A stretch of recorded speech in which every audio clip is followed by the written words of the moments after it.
Olá, eu sou Ana Paula e você está no Onda Livre, o canal de pessoas que querem construir um Brasil mais livre, mais simples, mais seguro e mais justo para todos. Hoje, em ocasião especial, onde vamos conversar com o senador da República pelo Podemos Rio Grande do Sul, senador Lazier Martins. É só um minutinho após a nossa vinheta.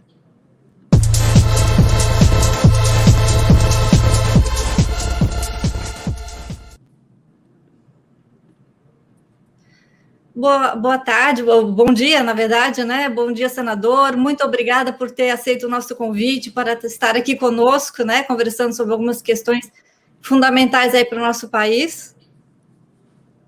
Olha, doutora Ana Paula, prazer e honra são para mim, principalmente quando sei que os propósitos desse canal seja de exaltação, de trabalho junto às pessoas que querem construir o Brasil. Belíssimo slogan. Então, eu cumprimento a doutora médica neurologista, Ana Paula Pinho, o professor Cabreira e todos aqueles que nos assistem pelo Face, pelo YouTube, conversar um pouco sobre esse momento tão crítico que o Brasil vive.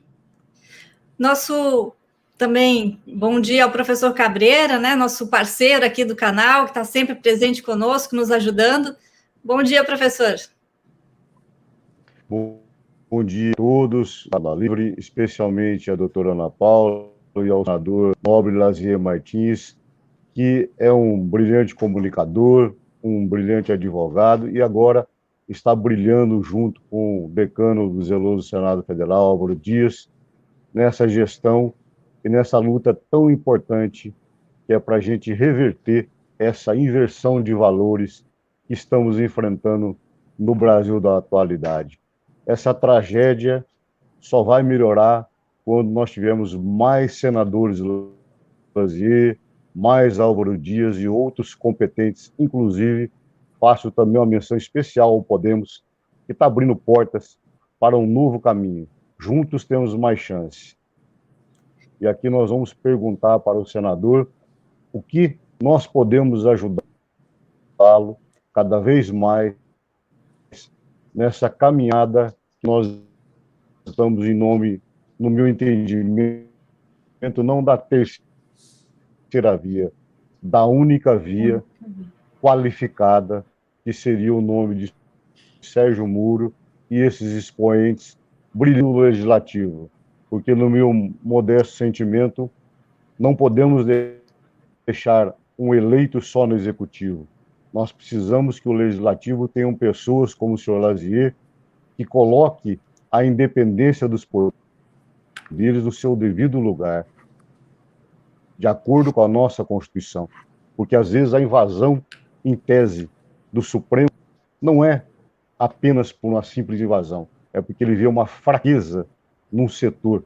E o senhor Lazier Martins vem bradando a democracia e dizendo que a presença é uma razão importantíssima que o Brasil passa hoje. Então, queria primeiro cumprimentar o senhor, professor Lazier, pela sua conduta. Senador, porque posso no Brasil aproveitar já o gancho do professor Cabreira? Muito obrigado por o senhor estar aqui conosco. Isso mesmo. Eu aproveito o gancho do professor Cabreira para lhe perguntar, assim, eu já conhecia a sua carreira de longa data como comunicador, e foi uma surpresa quando o senhor decidiu entrar para a vida política, e, na verdade, uma surpresa inspiradora, porque, assim, alguém de muito sucesso, já muito sucesso na sua profissão, decide entrar para a vida pública. O que o levou, o que o motivou a entrar, então, para disputar essa vaga no Senado? Doutora Ana Paula e professor Cabreira, respondo sucintamente. O que me levou a sair de décadas na comunicação foi a desconformidade com os rumos do Brasil. Eu fui convidado por muitos anos para entrar na política, mas sempre rejeitei. Mas houve um determinado momento que eu percebi que apenas diante de câmeras e microfones eu não ia ajudar nada, teria que ir para o outro lado do balcão.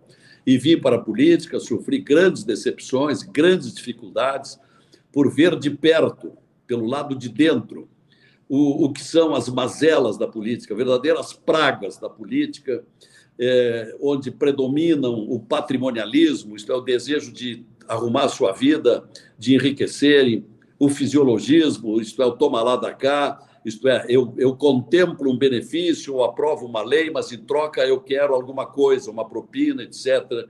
Não é? O clientelismo, isto é, ficar aí alimentando sempre os votos de determinadas pessoas em troca de cargos, são defeitos que marcam muito a vida política. E nós estamos vivendo, atendendo à pergunta do professor Cabreira, nós vemos um momento muito conturbado, talvez o pior da história da República, porque as instituições, os poderes, estão muito confusos, estão descumprindo suas obrigações. Nós, quando somos eleitos, nós temos um compromisso, que é o compromisso do artigo 1º da Constituição, isto é, todo poder emana do povo, poder que será realizado por seus representantes eleitos. Então, nós temos compromissos, nós somos aqui súditos, nós somos aqui empregados daqueles que nos mandam para cá. E muitos recebem a eleição, vêm para cá e tratam dos seus interesses. Então, por isso o Brasil está tão estagnado e até com algum retrocesso, porque nós não procedemos às grandes reformas, nós estamos aí assistindo uma brutal desigualdade social e econômica. As estatísticas vêm mostrando que metade dos brasileiros são pobres. Até o IBGE, 2 anos atrás, fez uma pesquisa e mostrou que 49% dos brasileiros ganham até 3 salários mínimos, mas uma grande maioria nem chega a isso. Então, é um país imenso, 5º território do mundo, 5ª população do mundo, riquezas, recursos minerais, florestas, biodiversidade, água doce, espaços para agricultáveis, e, no entanto, temos tanta gente pobre. Por que isso? Por causa dos desvios, das malversações. E aí isso precisa acabar. Então, por isso eu vim para cá. Mas é um combate que nós temos com minoria. Quando cheguei aqui, em 2015, nós, já 2 anos depois, criamos o Muda Senado. Formamos um grupo de 22 senadores, mas pouco a pouco alguns foram sucumbindo às propostas, benefícios, favores, e hoje somos um grupinho de apenas 8, somos pouco. Então, o que nós precisamos, perguntou o professor Cabreira, o que podemos fazer?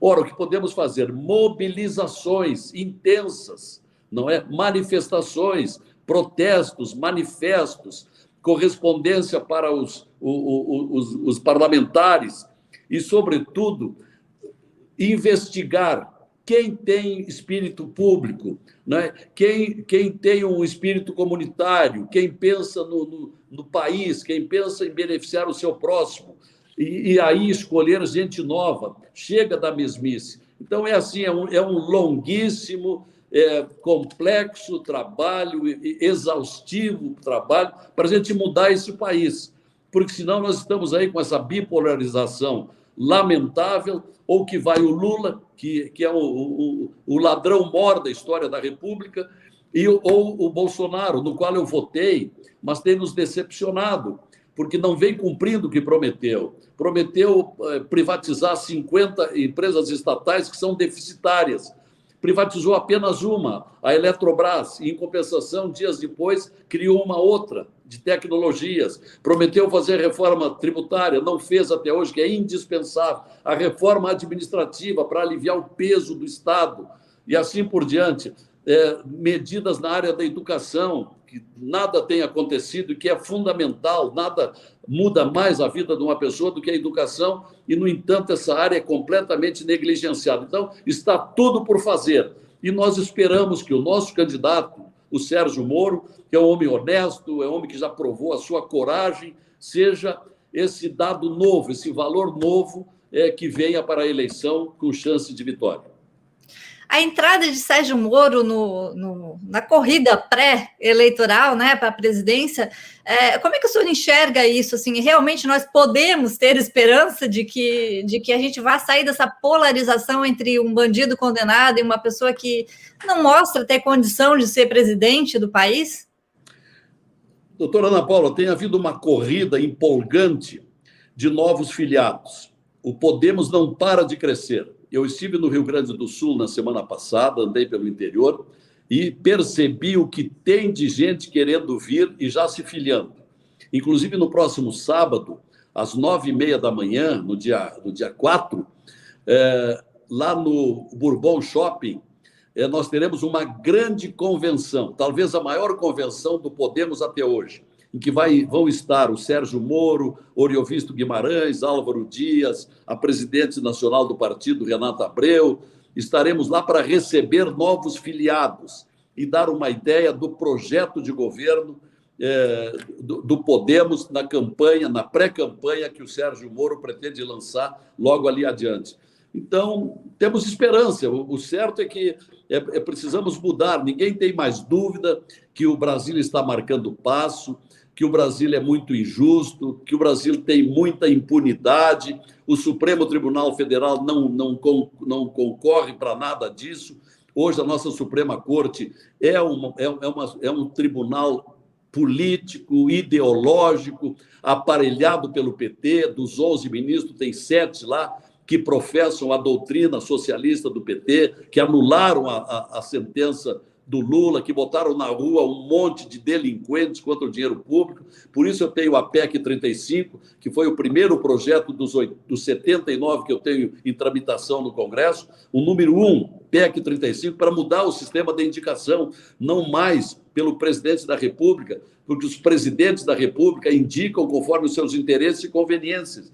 Então, aí colocam lá ministro que não tem notório saber jurídico. Tem um deles que nem passou num concurso para juiz de direito, que é o Toffoli. Tem outros que só pensam em mostrar gratidão a quem os indicou. Então, minha proposta é uma comissão de juristas, escolhe entre os melhores do ramo nesta área jurídica do país, tenha realmente notório saber, 15 anos em atividade, e aí faz uma lista tríplice, manda para o presidente tira o nome e manda para a sabatina do Senado. E um outro item é que se acabe com a vitaliciedade.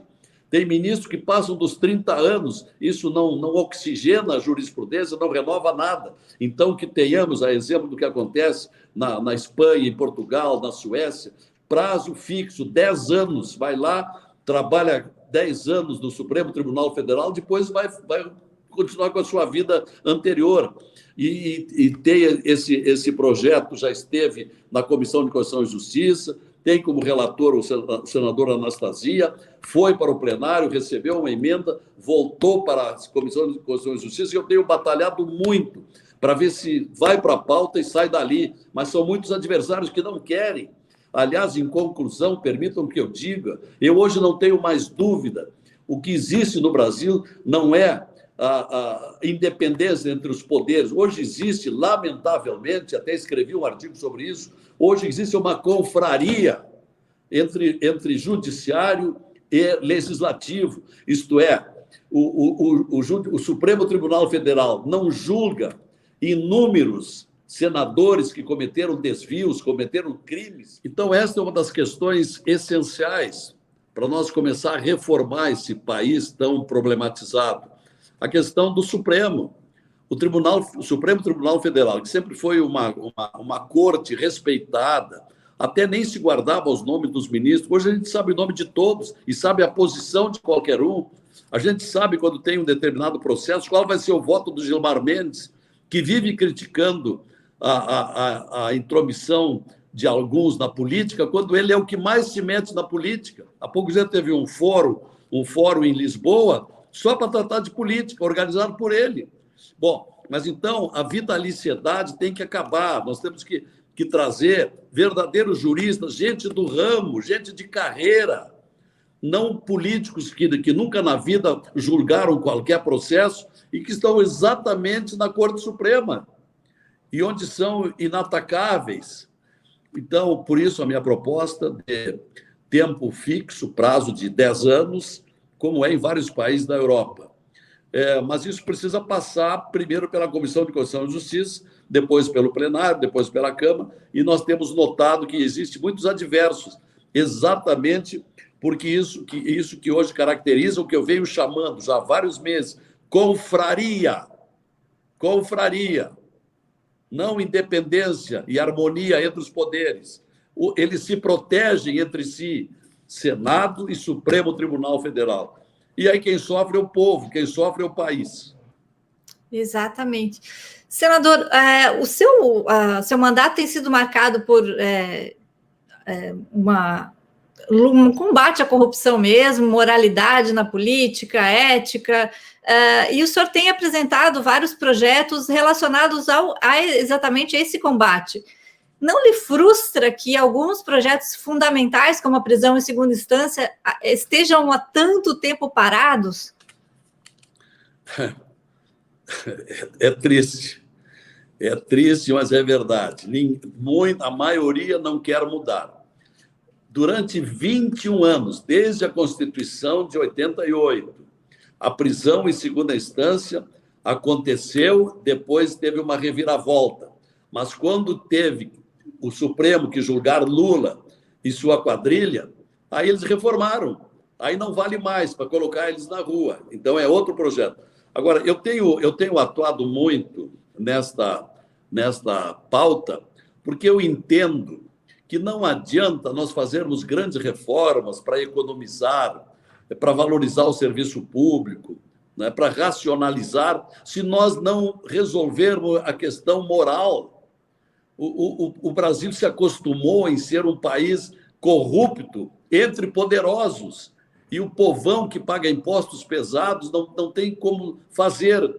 E uma grande parte também não sabe em quem votar ou votam mal. Então, é preciso, primeiro, rigidez na legislação. Mas aqui, o que tem feito o Congresso? Em vez de rigor, austeridade, eles têm feito afrouxamento com essa série de processos que começaram lá com a revogação das 10 medidas anticorrupção, depois com a revogação da lei anticrime, depois com aquela excrescência de tirar o COAF do Ministério da Justiça e esconder lá do Banco Central. Por quê? Porque o COAF descobriu rendas inexplicáveis entre gente importante, inclusive de ministro do Supremo, e depois veio a Lava Jato, que passou por 3 instâncias, e aí, pelos ministros que foram colocados pelo PT, anularam a sentença do Lula para que o Lula possa concorrer a presidente da República e possa restabelecer a roubalheira com que ele se acostumou a fazer,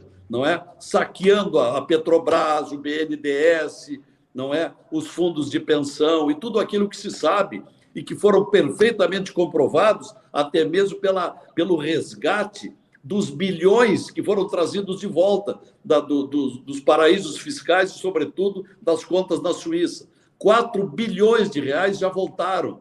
E agora liberaram a parte para o Lula. Quer dizer, o Lula roubou, perdeu o dinheiro, agora está recuperando, agora vai viver as benesses de uma vida confortável e rica com dinheiro roubado. E ninguém faz nada, o Supremo ajuda nesse sentido. Então, a coisa está toda errada, tem que mexer muito. E por isso o eleitorado brasileiro precisa se conscientizar. E é esse o discurso que nós vamos repetir exaustivamente até as eleições. Para isso, também nós, sociedade civil, tomamos a iniciativa de fazer um canal como esse para que a gente possa divulgar essas ideias, né, que não sejam comentadas somente em momentos políticos, em momentos de eleição e tal, que a gente possa continuar trazendo ao público o que acontece realmente, né? Então, senador, qual é o seu projeto de futuro? O que a gente pode continuar contando com o senhor? O que o senhor está pensando para o seu futuro? Em primeiro lugar, eu cumprimento a doutora Ana Paula e o professor Cabreira, cumprimento vocês por terem criado esse canal Onda Livre, que permite expandir as ideias de quem quer construir o Brasil, que é o slogan de vocês. Eu, de minha parte, pretendo continuar, já estou lançando a minha pré-candidatura à reeleição, tão logo seja possível, eu quero abrir a campanha. Por enquanto, a lei não permite, mas eu já tenho visitado muitos hospitais pelo Rio Grande do Sul, lá fora, na semana passada. Por quê? Por que hospitais? Porque 80% da minha verba parlamentar, 80% eu distribuo para hospitais, postos de saúde e ambulâncias, e 20% para ensino infantil e creches. Por quê? Porque são grandes carências do Brasil. Sempre durante o meu longo tempo de comunicador, eu deplorei aquelas macas em corredores de hospitais, as emergências lotadas, o sofrimento das pessoas, levando meses para ter uma consulta. Então, distribuí até agora, em 7 anos, 82 milhões de reais para hospitais. Na semana passada, visitei o Hospital de Santo Ângelo, de Santa Rosa, de Ijuí, anteriormente hospitais de Santa Cruz, o Hospital de Cachoeira do Sul, Hospital de Cruz Alta e assim por diante. E pretendo concorrer de novo. Vai ser uma eleição dura, mas estou aí colocando meu nome à disposição. E a gente torcendo para que o senhor tenha muito sucesso aqui no Rio Grande do Sul, porque precisamos de nomes e de pessoas dispostas a levantar essa bandeira, né? Em especial aí se tivermos realmente o nome do ex-ministro Sérgio Moro como presidenciável, a gente espera que sim, tem todo o nosso apoio. A gente já roubou... Diga. Já bastante do seu tempo, a gente sabe que é precioso, hoje é uma segunda-feira. Só um minutinho, professor Cabreira, pode se manifestar. Professor Cabreira? Bom, eu queria só fazer uma pequena anotação. Tá me ouvindo? É um bálsamo para mim, senador, escutar essas sábias palavras, porque eu só queria dar um referendo para o senhor. A população brasileira, nós sabemos que o Lula é um bandido criminoso, condenado em 3 instâncias, e sob o julgamento suspeito, não do zeloso Supremo Tribunal Federal, mas de alguns ministros que foram escolhidos pelo réu, a senhora Carmen Lúcia, o senhor Dias Toffoli e o senhor Ricardo Lewandowski, eles sim são suspeitos, tecnicamente, para julgar o caso do Lula, que é o réu. Jamais o Sérgio Moro, que foi um juiz de carreira.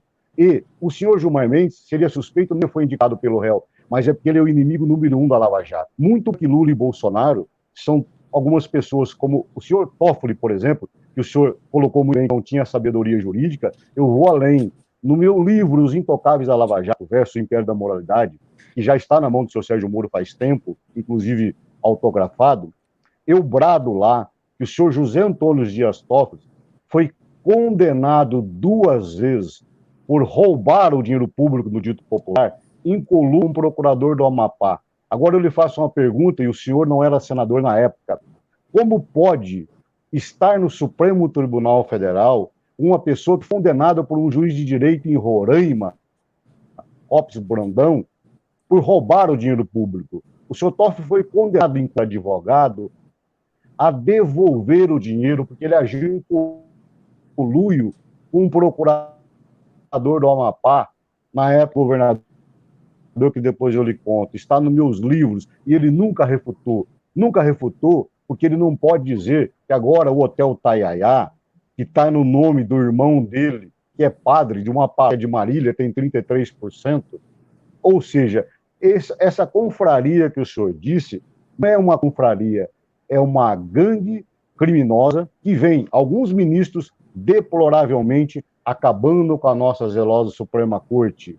Então, sempre eu disse, e volto a bradar, o zeloso Congresso Nacional e o zeloso STF não tem culpa dos ratos que lá se infiltram. Só que cada vez mais a gente vê que o Muda Senado tinha 23, 21, agora tem 8. Ou seja, o senhor está percebendo que, infelizmente, a população brasileira ela não consegue escalar a seleção brasileira, mas ela sabe quem são os ministros honestos. Eu posso confiar no Fux, eu posso confiar no Fachin, eu posso confiar no Barroso, posso confiar nos votos, às vezes, da própria Rosa Weber, e alguns deles da Carmen Lúcia. Mas, na hora H, este acordão a população brasileira enxerga. Ela não sabe quem é o ponto esquerdo da seleção brasileira, mas ela sabe muito bem quem são os ministros honestos e os senadores honestos. E nós, enquanto povo, pela Constituição Federal Brasileira, eu sou um apaixonado, tanto é que a doutora Ana Paula sabe, no meu livro, o prefácio foi feito pelo Vereza, sem eu pedir, o nobre senador Caxias da ficção, ele lembrou muito bem de uma coisa que eu fiquei lisonjeado. O poder, como o senhor disse, é do povo. E o povo votou no Jair Bolsonaro, como eu votei em segundo turno, votei em primeiro no Álvaro, em segundo no Jair, apoiei o Jair até agosto de 2019, por acreditar nas promessas de campanha dele.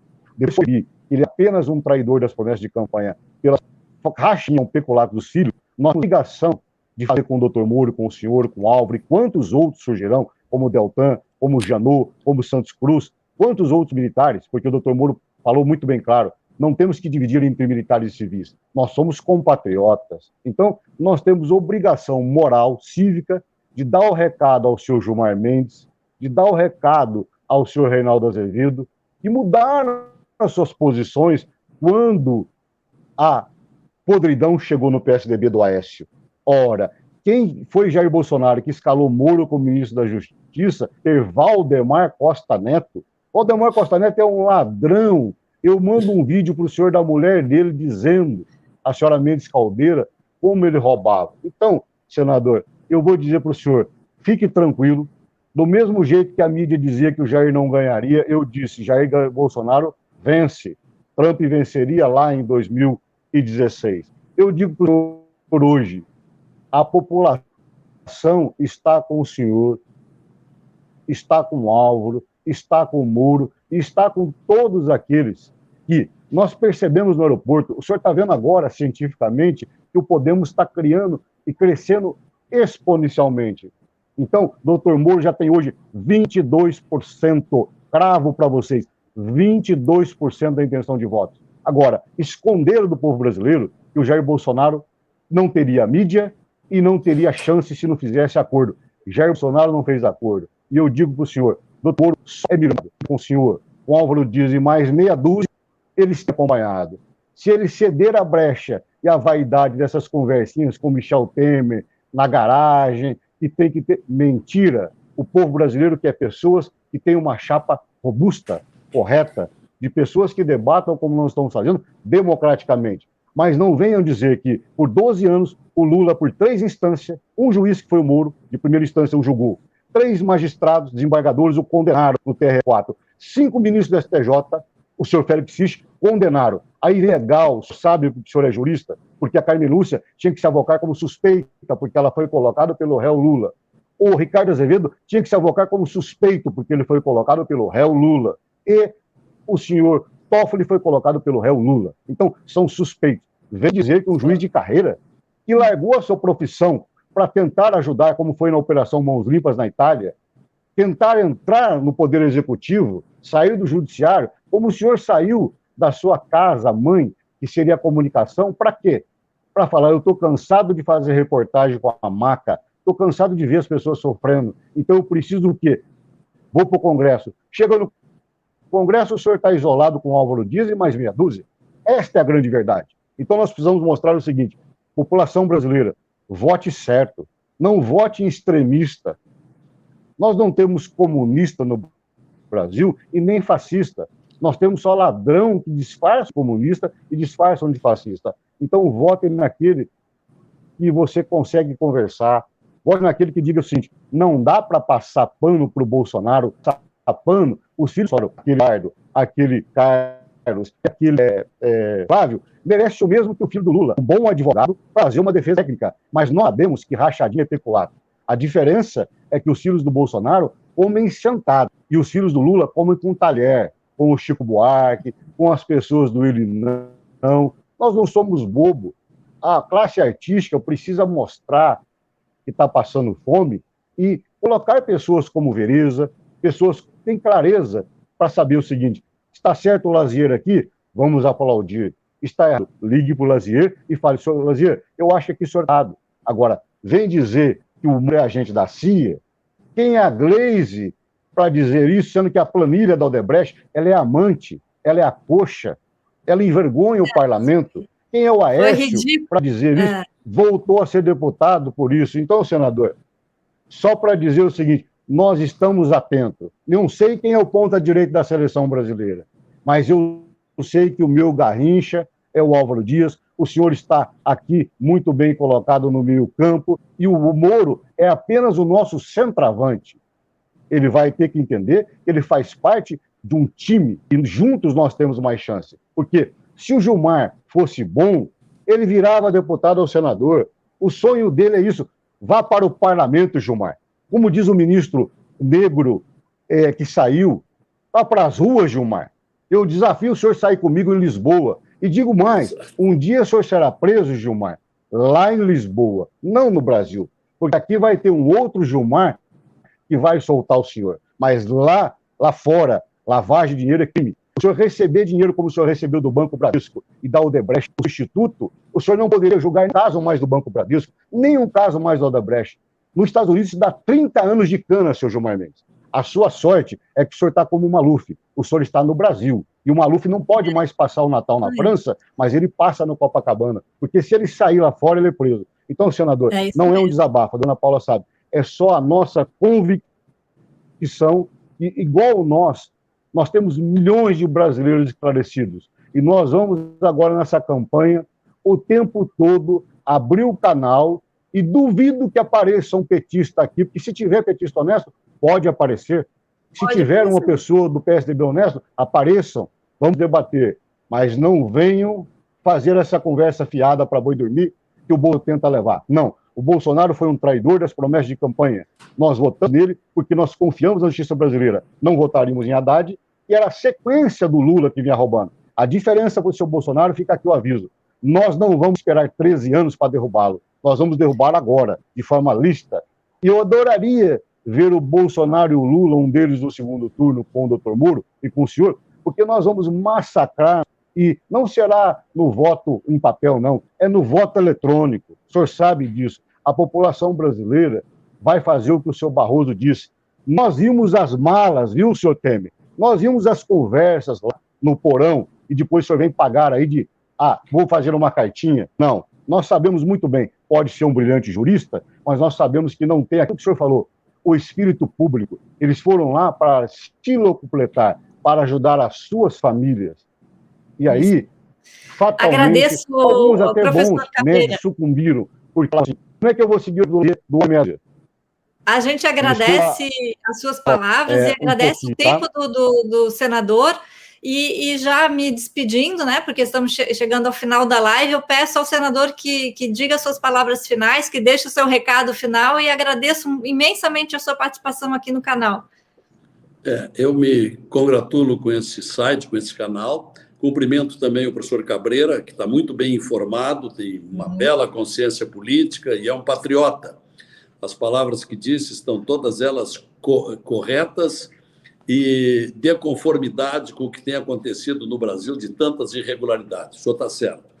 E doutora Ana Paula, minha conterrânea, embora de origem catarinense, a senhora tem muitos méritos, porque consegue repartir a sua atividade médica de neurologista e com uma preocupação e um trabalho patriótico também na política. Isso é um belo trabalho. Eu a cumprimento e peço que leve adiante esse trabalho. Obrigada. Nós precisamos, assim, aglutinar em todas as áreas pessoas que estejam despertando os brasileiros para nós fazermos as modificações, porque no que depender das instituições hoje, as experiências são muito decepcionantes. Foi um prazer e estarei sempre à disposição de vocês. Obrigada aos dois.